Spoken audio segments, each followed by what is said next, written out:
सबसे पहले बात करेंगे वफाकी वज़ीर दाखिला शेख रशीद की, जिन्होंने कहा कि अफगान सफीर की बेटी केस में मामला अगवा का नहीं बल्कि पाकिस्तान को बदनाम करने का ड्रामा है। चारों टैक्सियों के मालिकान तक पहुंच गए हैं। उनका कोई क्रिमिनल रिकॉर्ड नहीं और ना ही किसी टैक्सी में कोई और मौजूद था। मीडिया से गुफ्तगू में उनका कहना था कि तफ्तीश के दौरान 700 घंटे की वीडियोस देखी हैं। तफ्तीश के दौरान अफगान सफीर की बेटी का पाकिस्तान में होना ज़रूरी है। चाहते हैं अफगान सफीर खुद भी तहकीकात का हिस्सा बने। शेख रशीद का कहना था कि दासू वाक़े के बाद चीनी हुकूमत हमसे मुतमईन है, ताहम भारत इसे नई शक्ल देने की कोशिश कर रहा है।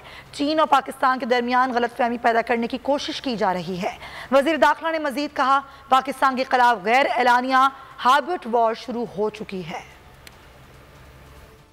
मुनासिब अफगान सफीर ना जाते, हमने अपनी भरपूर कोशिश की है वो खुद इस इन्वेस्टिगेशन का हिस्सा बने। दोनों ने दरखास्त दी। हमने 700 घंटे इस्लामाबाद और रावलपिंडी की फुटेज को देखा है। 200 से ज्यादा आदमियों की टैक्सियों और गाड़ियों को रोककर हमने चारों टैक्सियां मालकान समेत जो है उस तक पहुंचे हैं। उनकी दरखास्त और हमारी तफ्तीश में जमीन आसमान का फर्क है। किसी टैक्सी में कोई आदमी नहीं बैठा और हमारी तफ्तीश में ये अगवा का केस नहीं है। लेकिन अफगानी हमारे भाई और इंडियंस जो हैं, ये जो इंटरनेशनल हाइब्रिड वॉर हमारे खिलाफ खोली गई है उसकी टाइमिंग देखें कि जॉर्ज टाउन का वाकया फैटफ से एक दिन पहले किया गया है। दासू का वाकया जो है वो JCC की मीटिंग से एक दिन पहले किया गया है। लेकिन असल जो कोशिश की जा रही है कि पाकिस्तान और चीन के दरमियान में गलतफहमियां पैदा हों और लॉ एंड ऑर्डर का मसला पैदा किया जाए।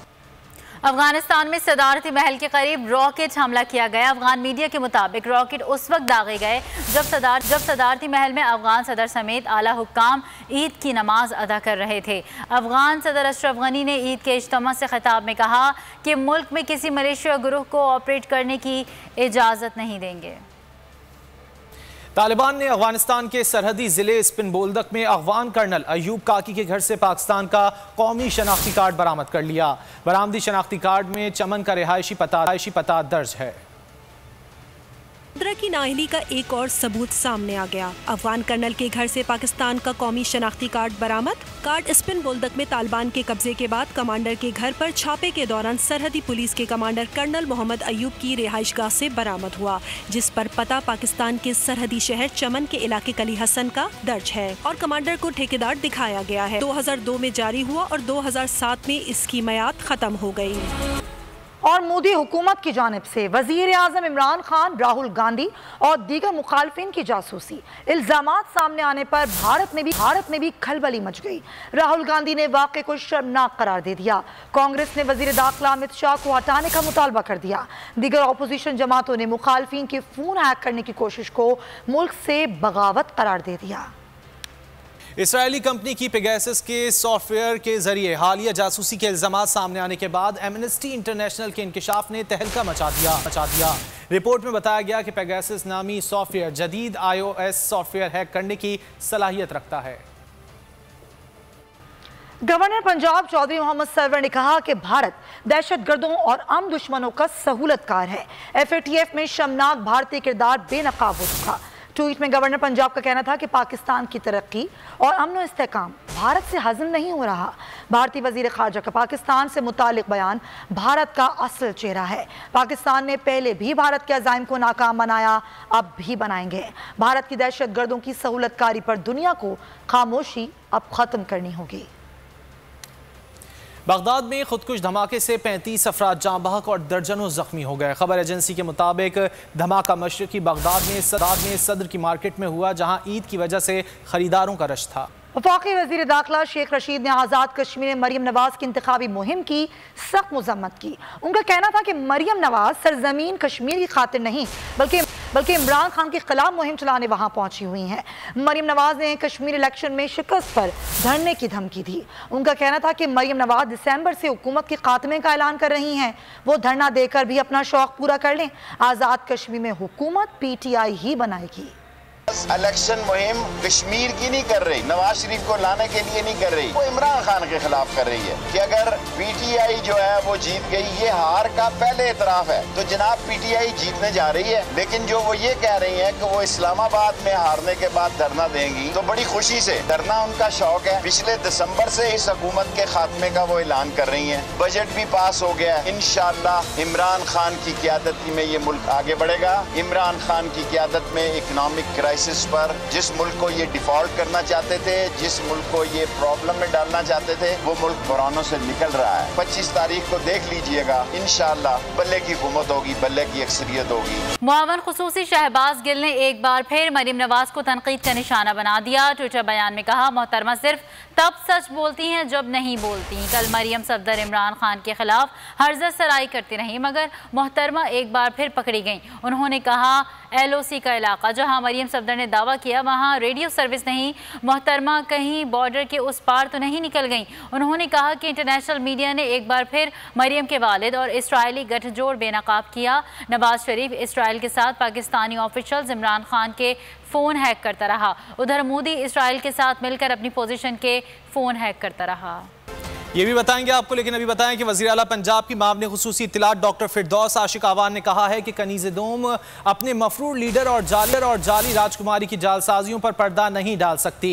इलाज का ड्रामा रचाकर से भागने वाला लीडर नहीं बल्कि भगौड़ा होता है। बयान में उनका कहना था कि कनीज़-ए-दोम का ये फ्रॉडिया ख़ानदान जाली फ़ॉन्ट और जाली तस्वीरों का माहिर है। भगौड़े लीडर और जाली राजकुमारी की इस ज़र खरीद कनीज़ को पहले भी ज़िल्लत और रुसवाई का सामना करना पड़ा है। मुसलसल ज़िल्लत आमेज़ रुसवाई के बाद कनीज़-ए-दोम डिप्रेशन का शिकार हो चुकी है। कनीज़-ए-दोम को मशवरा है कि वो अपने कद के हिसाब से बयान दे, क्योंकि नाअहल लीग की वकालत अब उसके बस की बात नहीं। आज़ाद कश्मीर के इलेक्शन में वाज़ेह शिकस्त देखकर ये पूरा टोला बौखला चुका है। पाकिस्तान समेत दुनिया भर में कल ईद कुर्बा मजहबी जोश और खरोश से मनाई जाएगी। सुन्नत इब्राहिमी की पैरवी सजी मवेशी मंडियों में आवाम का रश पड़ गया है।